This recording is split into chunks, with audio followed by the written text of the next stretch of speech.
Assalamualaikum, dear student. How are you? I am Shahid Khan, and you are watching my YouTube channel Chem Galaxy with Shahid. Okay. आज का जो session है ये basically मैंने आपको थोड़ा सा गाइडलाइन देनी थी। जैसे आजकल ना कुछ स्टूडेंट को ना मैसेज आ रहे हैं कि KPPSC के पहले वो उनको कंसिडर नहीं किया गया था इंटरव्यू के लिए, मगर अब उनको इंटरव्यू के लिए कंसिडर किया गया है। रीज़न ये है कि मसलन कैंडिडेट कुछ शॉर्ट हो गए, कुछ ऑलरेडी सिलेक्ट हो गए और जॉब्स में, तो वो इंटरव्यू के लिए नहीं गए। तो KPPSC की पॉलिसी होती है कि एक सीट के अगेंस्ट वो 5-6 लोगों को कॉल करते हैं इंटरव्यू के लिए, तो उन लोगों को बुला रहे हैं, ठीक है, जिनके मसलन क्लोज टू टेंटेटिव मार्क्स जिनके क्लोज थे, एक आध नंबर कम था, तो उनको बुला रहे हैं, ठीक है। तो अब आपने क्या करना है, उसके लिए मैं एक शॉर्ट सा आपको प्लान देता हूँ क्योंकि टाइम कम है, आप लोगों को पहले पता नहीं था इंटरव्यू प्रिपरेशन का, तो शॉर्ट टाइम में एक उनके लिए, और बाकी जो स्टूडेंट हैं जो बहुत ज़्यादा बिजी होते हैं और बिल्कुल लास्ट मोमेंट पे उनको पता चलता है कि इस तरह हमारा इंटरव्यू है, तो उनको क्या करना चाहिए इतने शॉर्ट टाइम में, क्योंकि सिलेबस इतना ज़्यादा होता है और इंटरव्यू का ये मसला है कि आपको पता भी नहीं होता कहाँ से क्वेश्चन पूछे जाएंगे। तो इस शॉर्ट टाइम में आपको क्या करना चाहिए, एक पॉसिबली कुछ हम मसलन एक सिलेबस में शॉर्ट्स आपको देता हूँ कि जो आप 20 या 30 डेज़ में आप बड़ी आसानी से उसको कवर कर लेंगे जी। अच्छा, पहली बात तो ये कि अक्सर ऐसे स्टूडेंट मसलन मेरे ग्रुप में से भी 3-4 स्टूडेंट 2-3 स्टूडेंट हैं तकरीबन जिनको ये मैसेज आया, तो उनको पहला क्वेश्चन होता है कि क्या सर चांस है हमारा, तो आपका चांस है तभी आपको इंटरव्यू कॉल की गई है, ठीक है। बहुत सारे लोग जो ओपन मेरिट में होते हैं इंटरव्यू में अगर कोई मिसहैप हो गया तो वहाँ से भी ड्रॉप हो जाती, और बहुत सारे ऐसी एग्जांपल्स भी हैं हमारे पास कि वो बिल्कुल मसलन ऑर्बिट स्कोर जितना ही उनका स्कोर होता है, अगर ऑर्बिट 25 है तो उनका भी 25 ही स्कोर है, मगर वो इंटरव्यू अगर उनका अच्छा हो तो उनकी सिलेक्शन हो जाती है। तो आप लोगों के बिल्कुल चांस है, मगर आप लोगों के इंटरव्यू में स्कोर करना होगा जी। कितना करना होगा, आपको 23 प्लस जाना होगा, 24, 25 या 23 से भी बेहतर 24, 25 अगर आप स्कोर करें इंटरव्यू में तो आपका बिल्कुल ब्राइट चांस है और आपकी सिलेक्शन हो सकती है। अब हम चलते हैं, जो अपना आज का टॉपिक है सिलेबस है, कि आपको अभी मैसेज आया KPPSC का और आपका ज़ाहिर है आपने अभी डॉक्यूमेंट्स वगैरह भेजने हैं, वो इंटरव्यू स्टार्ट करेंगे। चूँकि आपके मार्क्स कम है तो आपको एक प्लस आपको एक एज ये है कि आपका नंबर बाद में आएगा इंटरव्यू में, ठीक है।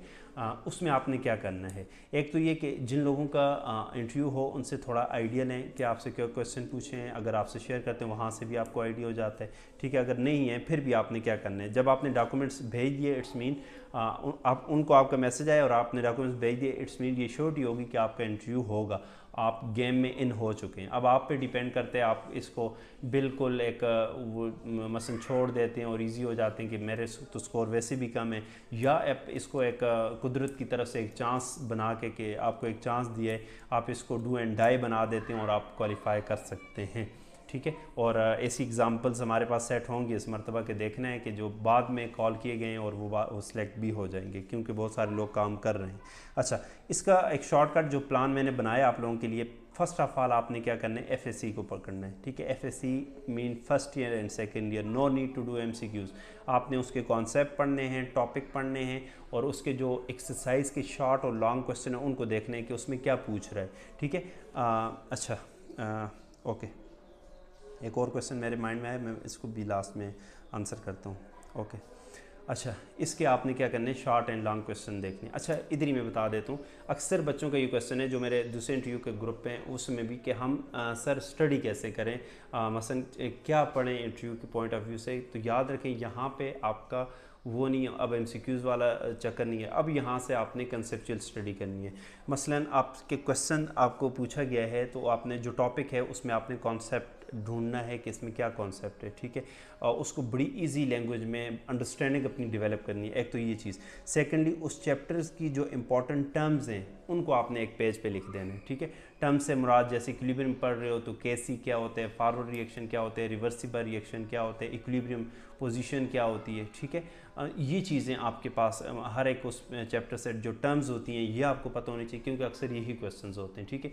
और उसका जो कॉन्सेप्ट है, जो प्रिंसिपल्स हैं, जो लॉज हैं, ये सारे आपको पता हों, ठीक है। बेहतर तरीका तो ये होता है, जैसे मैं आपको अपने नोट्स भी शेयर किए थे, कि जितने भी लॉज हैं उनको एक साइड पे लिख लें, ठीक है। जितने भी आपके प्रिंसिपल्स हैं उनको एक साइड पे लिख लें। जितनी भी आपकी टर्म्स हैं, अब फिजिकल की टर्म्स एक जगह, ऑर्गेनिक की टर्म्स एक जगह, इनऑर्गेनिक की टर्म्स एक जगह, ठीक है। ये तो लॉन्ग टर्म वाली बात होगी जिसमें पूछा था कि कैसे स्टडी की जाए। खैर, अच्छा, डेरिवेशन की कोई ज़रूरत नहीं है, इंटरव्यू में कोई डेरिवेशन नहीं कराता। हाँ, फाइनल इक्वेशन आपको पता होना चाहिए कि फाइनल इक्वेशन में ये इस तरह फाइनल इक्वेशन है और इसका फलानी चीज़ के साथ ये रिलेशन था, डायरेक्ट था, इन्वर्स था, ये आपको पता होना चाहिए, ठीक है। अच्छा, तो मैंने शॉर्ट टर्म प्लान्स के लिए पहली चीज़ जो बताई वो एफएससी की दोनों बुक्स बताई कि फर्स्ट ईयर सेकंड ईयर इनको आपने थॉरोली पढ़ने। बच्चों, अब चूँकि आप बच्चे नहीं है, 16 ईयर ऑफ एजुकेशन आपकी उसी सब्जेक्ट में हो गई है, तो आप जब पढ़ेंगे तो आप डिफरेंट अप्रोच से पढ़ेंगे एक एफएससी के बच्चे के मुकाबले में, ठीक है। और आप मसलन एक दिन में ऑर्गेनिक कवर कर लें, एक दिन में इनऑर्गेनिक, एक दिन में फिजिकल और एक दिन में वो बायोकेमिस्ट्री एनालिटिकल, तो आपका ये विद इन 4 और 5 डेज़ आपकी ये एफएससी कंप्लीट हो सकती है। जो इंपॉर्टेंट पॉइंट्स हैं, चूँकि आपके पास टाइम कम है, लिखने की ज़रूरत नहीं है, हाईलाइटेड डिफरेंट कलर के रखें। पहली रिवीजन पे अगर आपने ब्लू हाईलाइटर यूज़ किया है, नेक्स्ट में ग्रीन करें, नेक्स्ट में रेड करें, नेक्स्ट में वो येलो वाला यूज़ करें, तो आपको पता होना चाहिए कि पहली में मैंने रिवीजन में ये हाईलाइटर यूज़ किया, ये इंपॉर्टेंट पॉइंट्स हैं, सेकंड में ये यूज़ किया, ठीक है। तो ताकि वो पॉइंट्स, उनका मकसद ये हो कि आपकी मैक्सिमम रिवीजन हो और रिवीजन के टाइम आप वही मेन पॉइंट्स आप क्या करें, उसको रिवाइज़ करें और उसी बुक के ऊपर आप मेन अपनी जो एडिशनल बातें हैं वो लिख लें, ठीक है। एक तो ये चीज़। सेकेंडली, जो सबसे इंपॉर्टेंट बात है इंपॉर्टेंट इंटरव्यू के लिए, मैं बार बार कहता हूँ, टेस्ट योर केमिस्ट्री को कभी भी ना छोड़ें, ठीक है। वो लॉन्ग टर्म प्रिपरेशन है या शॉर्ट टर्म प्रिपरेशन है। शॉर्ट टर्म प्रिपरेशन है तो फिर भी आपको कम से कम 2 से 3 मरतबा टेस्ट योर केमिस्ट्री को रिवाइज करना चाहिए। जो इंपॉर्टेंट क्वेश्चन आपको लगते हैं, मसलन आप ये सोचा करें कि आपने अगर कोई टीचर केमिस्ट्री का हायर करने, आपको कोई इंस्टीट्यूट है तो आप उसमें क्या चीज़ें देखेंगे, तो उनको आप सर्कल कर लिया करें ताकि जब आप रिवाइज़ करें, जो इंपॉर्टेंट नहीं है, फजूल से क्वेश्चन हैं, तो उनको क्रॉस लगा लिया करें ताकि आपका टाइम ना वेस्ट हो। सेकंड मरतब जब टेस्ट योर केमिस्ट्री को आप पढ़ें तो जो आपके इंपॉर्टेंट क्वेश्चन है सिर्फ उन्हीं को पढ़ें, ठीक है। टेस्ट योर केमिस्ट्री सेकंड, मैंने 2 बुक्स बताई, FSC plus test your chemistry. Third जो आपने करनी है वो प्रैक्टिकल, एफएससी की कोई भी प्रैक्टिकल बुक, कौन सी बुक कोई भी ले लें, सब ने कॉपी पेस्ट किए हुए, कोई भी इनोवेटिव वो नहीं है, ज़ाहिर है नेट से चीज़ें उठाते हैं, तो कोई भी आपको बुक मिलती है उसको गो थ्रू हो जाएं। उसके लास्ट में जो वाइवा क्वेश्चंस हैं उसको लाजमी पढ़ें, प्रैक्टिकल पढ़ें, वाइवा क्वेश्चन पढ़ें। प्रैक्टिकल के साथ बेटा आपने जो टेस्ट होते हैं हमारे इंपॉर्टेंट टेस्ट, अल्डिहाइड कौन से टेस्ट देते हैं, कीटोन, कार्बोक्सिलिक एसिड, उन टेस्ट को आपने करना। इसी तरह इनके अलावा जो आपके पास इनऑर्गेनिक के टेस्ट होते हैं, ठीक है, उनको आपने अच्छे से करना है कि रिंग टेस्ट क्या होता है, ये बोरिक्स बीट टेस्ट क्या होता है, ये जो टेस्ट होते हैं ये आप नेट पे गूगल पे सर्च करें ना, इनऑर्गेनिक टेस्ट वो सारी लिस्ट आ जाती है, ऑर्गेनिक टेस्ट वो सारी लिस्ट आ जाती है, तो वो आप प्रिंट करा के रख लें, उसको पढ़ लें, तो ये भी आपका एक दिन का काम है, ठीक है। प्रैक्टिकल एक दिन में आप सारा कवर कर सकते हैं, not a big problem. Test your chemistry को साथ साथ करें, डेली उसको 2-3 आवर दें, डेली साथ साथ करें, क्योंकि उसको लास्ट तक आपने करना है, ठीक है। मैंने जो बुक्स बताई बेटा तीनों की, एफएससी, प्रैक्टिकल में मैंने टेस्ट वगैरह बताया कि उनको आपने वो करना है, और टेस्ट योर केमिस्ट्री। उसके बाद आपने क्या करना है, टेक्निक्स करनी है केमिस्ट्री की, स्पेक्ट्रोस्कोपी, क्रोमेटोग्राफी, इनको कभी भी नहीं छोड़ना, इंटरव्यू पॉइंट ऑफ व्यू से बहुत इंपॉर्टेंट, ठीक है। स्पेक्ट्रोस्कोपी की जो यूवी है, आईआर है, एनएमआर है और मैस स्पेक्ट्रोमीट्री, इसको मस्ट करना है। एम यूनुस की बुक है, अच्छी बुक है, एक और भी शॉर्ट सी बुक है, वो देख लें, ठीक है। इसके जो देखनी है अभी इसमें क्या है, इसके प्रिंसिपल्स देखनी है, इसकी जो मेन डेफिनेशंस हैं वो देखनी है। स्पेक्ट्रा आपसे कोई सॉल्व नहीं कराता है इंटरव्यू में, ठीक है। जो इंपॉर्टेंट टर्म्स हैं इसमें, जैसे बेस पीक क्या होती है, मालिक्यूलर आयन पीक क्या होती है, फ्रेगमेंट आयन पीक क्या होती है, आइसोटोपिक पीक क्या होती है, ठीक है। इसका प्रिंसिपल क्या है, इसमें कौन सी रेडिएशन यूज़ होती है, डिटेक्टर अगर थोड़े से देख लेते हैं कि डिटेक्टर इसमें कौन से यूज़ होते हैं, ठीक है, किस प्रिंसिपल पे ये काम करती है, किस मालिक्यूल्स के लिए यूज़ होती है, ठीक है, कौन सा मालिक्यूल इसका रिस्पॉन्ड करेगा, कौन सा नहीं, जैसे एनएमआर एक्टिव, एनएमआर इनएक्टिव क्या होते हैं, उसमें केमिकल शिफ्ट क्या होती है, ठीक है, प्रीसेशनल फ्रीक्वेंसी क्या होती है, ये इंपॉर्टेंट टर्म्स ये और इसका प्रिंसिपल आपने देखना। स्पेक्ट्रा आपसे कोई भी सॉल्व नहीं कराता, ये मेरी बात ये ना हो कि आप स्पेक्ट्रा सॉल्व करने बैठ जाएं, कोई किसी के पास इतना टाइम नहीं है, ठीक है। शॉर्ट से इसके प्रिंसिपल टर्म्स वगैरह, इंपॉर्टेंट प्रिंसिपल्स वगैरह ये देखने, ठीक है। उसके बाद क्रोमेटोग्राफी का भी यही हाल है, स्टेशनरी फेज़, मोबाइल फेज़, इसमें कौन सा होता है, ये वो इसका क्या, ये किस लिए यूज़ होती है, इसकी क्या HPLC का प्रिंसिपल क्या है, उसमें क्या क्या चीज़ें हैं, इसके आपको पता होना चाहिए, ठीक है। HPLC paper chromatography, TLC column chromatography, ठीक है। GCMS करते हैं तो बहुत अच्छी बात है, अगर एनालिटिकल है आपकी स्पेशलाइजेशन है फिर तो GCMS भी करनी है, डिटेक्टर वगैरह सारी चीज़ें करनी है, ठीक है। उसके बाद आपकी जो स्पेशलाइजेशन ऑर्गेनिक है, इनऑर्गेनिक है, फिजिकल है, अगर टाइम बचता है BSc के बुक को गो थ्रू कर लें। मसलन आपकी अगर इनऑर्गेनिक है तो ज़फ़र इकबाल आपको पढ़नी चाहिए, अगर आपकी ऑर्गेनिक है तो M यूनुस को आपको पढ़नी चाहिए, अगर आपकी फ़िज़िकल है तो चौधरी सनाउल्लाह या BS बाल को आपको पढ़ना चाहिए, ठीक है। इनको पढ़ें, अगर इनके लिए टाइम है, नहीं है तो इसके कॉन्सेप्ट, इंपॉर्टेंट कॉन्सेप्ट और उसकी टर्म्स वगैरह BSc की जो टर्म्स हैं वो आपको पता होने चाहिए। इसी तरह स्पेशलाइजेशन के जो आपसे जैसे रेट्रोसिंथेसिस क्या होती है इसकी डेफिनेशन आपको पता, पेरिसाइक्लिक रिएक्शन अगर आपकी ऑर्गेनिक है तो वो क्या होती है, ठीक है। इसी तरह जो इंपॉर्टेंट टर्म है स्पेशलाइजेशन में, अल्कलाइड्स क्या होते हैं, टर्पिनाइड्स क्या होते हैं, नेचुरल प्रोडक्ट्स क्या होते हैं, ये मेन जो डेफिनेशन, ज़्यादा लंबे कॉन्सेप्ट जाने की ज़रूरत नहीं है, जो आपने वो पढ़ा है। अगर नहीं भी है तो आप अपना HEC का सिलेबस निकालें, उसमें जो इंपॉर्टेंट टर्म्स हैं उनको इनसर्कल करें, उनकी बस डेफिनेशन नेट से नोट करके अपने पास लिख लें, नोट्स बना दें, ठीक है। ये जो मैंने आपको टास्क बताया ना, ये विद इन 15, जैसे मैंने 4 से 5 दिन FSC का आपको बताया, ठीक है, 5 डेज़ में आपकी वो हो जाती है, आप करने पे आएँ तो हो जाती है, नॉट ए बिग। और ये इसको मैंने डू एंड डाई बनाया। डू एंड डाई का मतलब है कि आपके पास कम अज़ कम 14 to 15 आवर्स की आपकी स्टडी होनी चाहिए, ठीक है, इन डेज़ में। उसके बाद टेस्ट यूर केमिस्ट्री बताई, टेस्ट यूर केमिस्ट्री को आपने साथ साथ करना है, ठीक है, डेली बेस पे, इसको छोड़ना ही नहीं है, हर एक को ने। प्रैक्टिकल केमिस्ट्री आपके 1 दिन का काम है, ठीक है, प्रैक्टिकल नोटबुक अब लेके बैठें तो हो जाती है, ठीक है। स्पेक्ट्रोस्कोपी, क्रोमेटोग्राफी 3 दिन लगा लें, ठीक है। और इसी तरह terms related to your specialisation 2 दिन, 1 दिन में हो जाती है। मैं आपको 2 डेज़ दे रहा हूँ कि अच्छे से आप सर्च करें, ठीक है। और BSc की बुक से अपनी जो मेन जो आपके कॉन्सेप्ट हैं या आपकी जो टर्म्स हैं उनको आप नोट करें। तो ये विद इन 10 डेज़ आपका ये 15 डेज़ हम कर लेते हैं, आपका ये टास्क कंप्लीट हो जाएगा। उसके बाद इसको आपने क्या करना है, रिवाइज़ करना है। अगर आपकी इंटरव्यू डेट आई हुई है तो लंबी चौड़ी चीज़ों में नहीं पढ़ना, एक मरतबा आपने 15 डेज़ में ये वाला कोर्स आपने कर लिया जो मैंने आपको बताया, फिर लंबे चौड़े मामलात में नहीं पढ़ना। अच्छा, इसके अलावा किसी बच्चे ने अगर थीसिस है, उसका थीसिस है, ठीक है, MSc में किया हुआ है, MPhil में, उसको आपने मस्ट पढ़ना है। ज़ाहिर है वो आपका अपना काम है, आपको अच्छा आता है, ठीक है, उसको आप बड़ी आसानी से कर लेते हैं। जब ये वाला टास्क हो जाता है, अगर आपके पास टाइम कम है, बहुत सारी बुक्स पे नहीं जाना। अक्सर बच्चे अपना नुकसान करते हैं कि बहुत सारी बुक्स को लेके चल जाते हैं कि फ़िज़िकल मैंने सनाउल्लाह से पढ़ी है तो मैं BS बाल से भी पढ़ता हूँ, ये नुकसान करते हैं। आपका सिलेबस जब कंप्लीट नहीं होता ना बेटा तो फिर मसले होते हैं, ठीक है। कोई भी बुक है आपको मिलती है, उससे अपना सिलेबस पहले कंप्लीट करें, ठीक है। सिलेबस आपका कंप्लीट हो गया, फिर उसके बाद लंबी चौड़ी चीज़ों पे ना जाएं। वो 15-20 मिनट का टाइम है, क्या पता जो चीज़ें आपने पढ़ी हैं उसी से पूछे।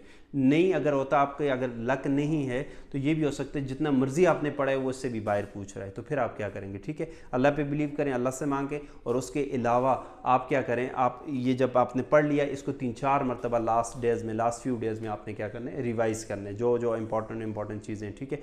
एक्स्ट्रा इधर उधर नहीं जाना, क्योंकि बहुत सारी चीज़ों को जब आप करने की कोशिश करेंगे तो जो आपसे थोड़ा बहुत भी हुआ है वो भी नहीं होगा, इसलिए मैं आपसे ये बात कर रहा हूँ। ये आप हमारा आ गया शॉर्ट टर्म प्लान, ठीक है। अब हमारा लॉन्ग टर्म प्लान क्या है, तो वो मैंने उम्मीद बैच के उसमें बताया हुआ था जो सिलेबस मैंने, तो वो लॉन्ग टर्म प्लान है। उन सारे कोर्सेज़ को आप करें जो हमारे आजकल इंटरव्यू सेशन चल रहे हैं, जैसे मैं करा रहा हूँ, तो उसी में ये लॉन्ग टर्म प्लान है, इसको हम लेके चलेंगे जी। अच्छा, इसके अलावा बहुत सारे स्टूडेंट का ये क्वेश्चन था कि हाउ टू स्टडी, तो स्टडी आपने कैसे करनी किसी चैप्टर की। चैप्टर आपने पढ़ा, इंपॉर्टेंट कॉन्सेप्ट उसमें क्या है, ठीक है। आप इस तरह करें, जो चैप्टर पढ़ा ना उसका माइंड मैप बनाने। माइंड मैप में किसी दिन आपको अपनी FSC को बताऊंगा। मैंने FSC के जितने भी टॉपिक्स थे ना सारे लिखे थे। जैसे पहला चैप्टर SNP ब्लॉक, उसमें कितने टॉपिक हैं, फिर मैं उसको टिक करता था कि मुझे कौन कौन से आते हैं और किस में मैं फंस रहा हूँ, ठीक है। जिसमें मैं फंसता था उसको मैं दोबारा खोल के पढ़ लेता था। ऑर्गेनिक कंपाउंड्स में कितने टॉपिक हैं उन सबको लिख लिया, उसको मैंने देख लिया। जो उसमें मैं देख रहा होता, हाँ ये भी मुझे आता है, ये भी आता है, इसमें मसला है, इसको सिर्फ उसी स्पेसिफिक टॉपिक को, ये आपका टाइम बचाते हैं जी। मगर शॉर्ट टर्म के लिए इतना टाइम नहीं है, तो इसलिए उनके लिए मैंने नहीं बताया, ठीक है। अच्छा, आपने क्या करना है, जो इंपॉर्टेंट आपके पास प्रिंसिपल्स हैं या लाज हैं उनको देखना है। जो इंपॉर्टेंट जैसे लॉ ऑफ मैथ सेक्शन की एक प्रॉपर डेफिनेशन है तो वही आपको याद करनी होगी, ठीक है। उसको लिख लें अपने पास, वो याद कर लें, ठीक है। कोई डेरिवेशन की ज़रूरत नहीं है। जो आपके पास फाइनल कोई इक्वेशन, इंपॉर्टेंट इक्वेशन है, ठीक है, उसकी जो फाइनल टर्म आती है, फाइनल जो फॉर्म आती है, वो आपको पता होना चाहिए कि ये इक्वेशन, जैसे अर्हीनियस इक्वेशन क्या है, तो उसको आपको पता होना चाहिए, ठीक है। अच्छा, किस लिए यूज़ होती है ये आपको पता होनी चाहिए। अच्छा, किसके दरमियान रिलेशन बताती है ये पता होना चाहिए। उसके बाद आपके उसमें जो इम्पोर्टेंट टर्म्स हैं, जो लॉ है उसमें इम्पॉर्टेंट, ठीक है, जो प्रिंसिपल है, इसका आपको पता होना चाहिए। आपने सिर्फ ये चीज़ें फाइंड करनी है, ठीक है। सबसे जो इम्पोर्टेंट बात है इंटरव्यू में वो आपकी टर्म है, ठीक है। टर्म्स आपको पता होने चाहिए अपने सब्जेक्ट की। केमिस्ट्री की टर्म्स पता होने चाहिए, केमिस्ट्री फिर आपको फिजिकल की पता होनी चाहिए, ऑर्गेनिक की, इनऑर्गेनिक की, ठीक है। हर एक टर्म्स आपको पता होनी चाहिए। इसके एक चार्ट बना लें और इसी में लिखें टर्म्स क्या हैं। उस पर मैंने एक दो लेक्चर्स भी लिए हुए हैं, ग्रुप में एक टास्क भी दिया था, उसको भी आप देख सकते हैं। सो ये हमारे ये छोटी सी गाइडलाइन थी और ये मैंने शॉर्ट प्लान किया। फिर मैं बता रहा हूँ शॉर्ट प्लान को सिर्फ वही लोग फॉलो करेंगे जिनका भी लेक्चरशिप का टेस्ट है, सॉरी इंटरव्यू है, जिनको भी मैसेज आए, ठीक है। जो बाकी मेरे स्टूडेंट हैं वो जो मैंने लॉन्ग टर्म बताया, जो प्रिपरेशन करा रहा हूँ, आप उसी पे चलें, ठीक है, क्योंकि अभी हमारे पास बहुत टाइम है। हाँ, टाइम ना होता फिर हम शॉर्ट प्लान पे जाते, ठीक है। तो इसको भी माइंड में रखना है शॉर्ट के कैसे हमने कवर करना है, मगर पहले फ़िलहाल हमने लॉन्ग टर्म जो हमने प्लान बनाए हुए 3-4 महीने के, उसी पे हम चलेंगे। Wish you all the best, thank you so much. अगर आपको कोई क्वेश्चन वगैरह हो, कोई कन्फ्यूजन वगैरह हो, तो आप कमेंट में पूछ सकते हैं, इंशाल्लाह I will respond. Thank you so much.